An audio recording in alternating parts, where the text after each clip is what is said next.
Selamat petang dan salam sejahtera kepada rekan-rekan ada di Pomhen, ada di luar sana. Selamat petang semua. Hari ini saya nak kongsikan satu lagi ilmu. Saya nak kongsikan lagi satu ilmu mengenai kereta model SM4 ni, iaitu Honda Accord. Sebenarnya tadi saya sudah upload video yang mengenai bal yang terlalu kotor. Hari ini saya nak kongsikan kepada anda marking-marking yang perlu kita ingat sekiranya kita kita akan on lampu dulu dan kita akan share kepada anda marking yang perlu kita tahu sekiranya kita nak tukar timing belt model SM4 ni ya, Honda Accord model SM4. Single cam punya. Jadi kita akan kongsikan kepada anda timing marking yang patut kita cari sebenarnya sekiranya kita nak memasang timing belt. Jadi sebelum kita memasang dia punya belting, timing belt belting ni, kita kena tahu dia punya marking kan. So inilah perkongsian saya pada hari ini mengenai marking yang perlu kita tahu sebelum kita memasang dia punya belting yang baru. Jadi kita akan mulakan daripada bahagian puli atas. Puli atas ni dia ada marking juga ya. Kita akan lihat dan fokus di bahagian sini. Alright. Apa yang anda nampak di bahagian tepi sini dan juga lambang. Sorry bergoyang sedikit ya. Kita sengitkan sedikit. Jap. Kita terangkan dulu. Apa yang anda nampak di sini ada satu marking dan juga marking di bahagian tepi sini juga. Di bahagian sini marking tepi sini dan juga marking tepi sini dia selaras. So itu sudah kita tahu dia ada marking ya. Dan kita kena tahu dia punya sini ada tulisan up UP. UP up ni sebenarnya sentiasa di bahagian atas sini. Pastikan up ni berada dekat atas sini.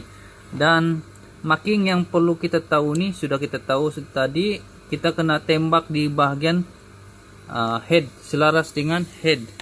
Kira head lah kan. Marking yang ni tembak di tepi sini. Begitu juga dengan bahagian marking di bahagian kanan sini, tembak di bahagian tepi sini juga. Betul-betul tembak di bahagian sini. So itu marking di bahagian atas lah. Puli di bahagian atas kita pun sudah tahu ada dua marking yang perlu kita tahu ya. Kita kena tahu dua benda ni dan juga tulisan up ni sentiasa pergi atas. Itu yang pertama. Yang kedua kita kena tahu dia punya marking di bahagian sini pula. Kita dekat dulu.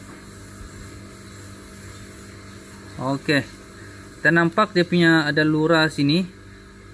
Bermaksud dia punya marking ni betul-betul tembak di bahagian sini.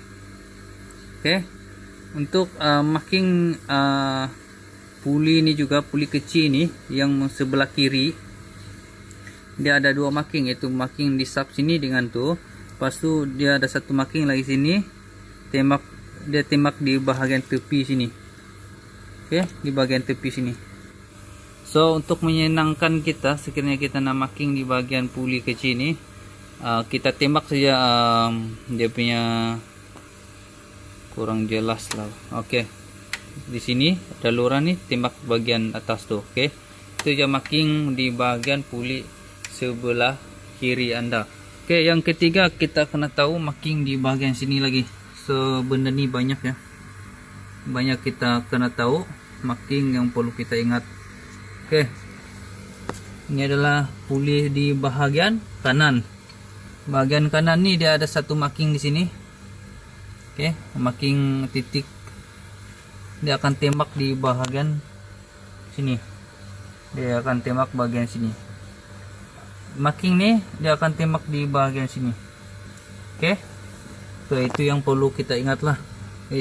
Itu yang ketiga. Yang keempat, yang terakhir, kita kena tahu puli di bahagian crankshaft ni kita kena tahu.